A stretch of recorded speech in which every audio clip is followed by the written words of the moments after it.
Welcome back. My name is Jason, and this right here, this is Syngonium podophyllum. This is also known as the arrowleaf plant.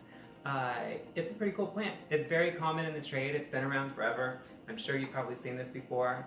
It comes in many different sizes, shapes, and colors.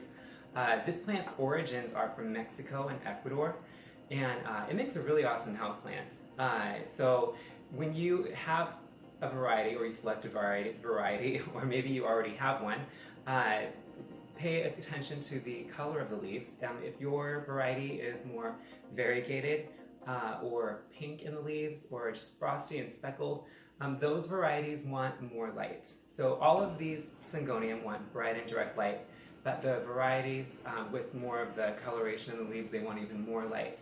Not direct sunlight, but as much light as you can give them. And then if you have a variety that's more just a solid green in color, those can do a little bit less light, but they still want that bright and direct light. I think Syngonium, just in general, really likes light. So just not direct sunlight. So keep that in mind. When it comes to fertilizing, you want to fertilize this once a month, spring through summer, with an all-purpose indoor plant fertilizer. Those have usually been specified to have a slight acidity to them.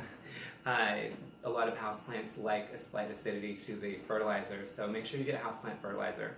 And then you can fertilize this once in the fall, and then you don't really need to fertilize it in the winter. The growing season for this plant is spring through summer. That's also the time to repot it.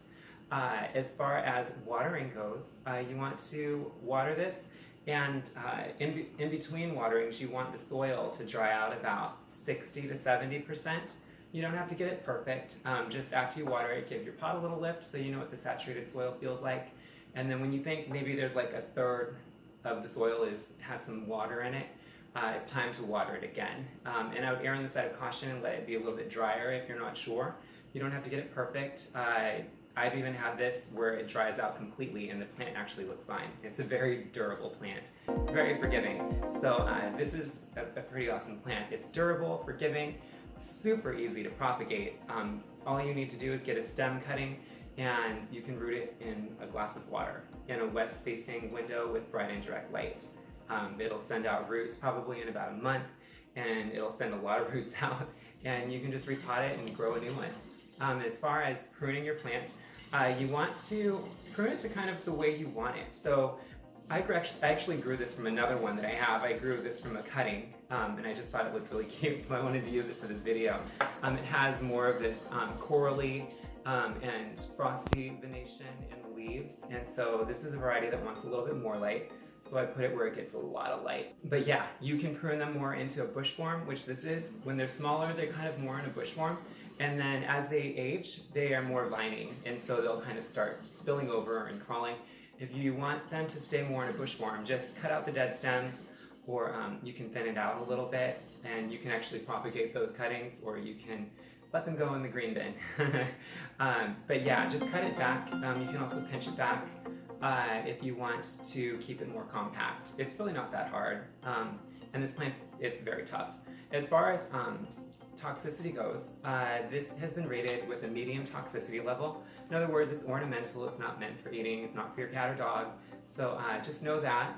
It's not the most poisonous plant out there, but there are allergies in certain animals, so just always be aware. It's good to just keep the plants away from your animals. But just know this is a medium rated in toxicity. And then as far as a fun fact about this plant, this is known as a clean air plant. It has been shown to reduce levels of benzene and formaldehyde from the air.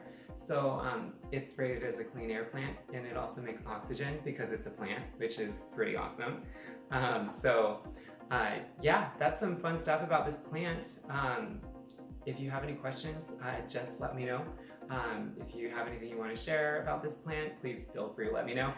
And if you haven't subscribed and you like updates on my newest videos, please click that subscribe button. And once again, this is Syngonium podophyllum. This is also known as the arrowleaf plant. And my name is Jason. See you next time.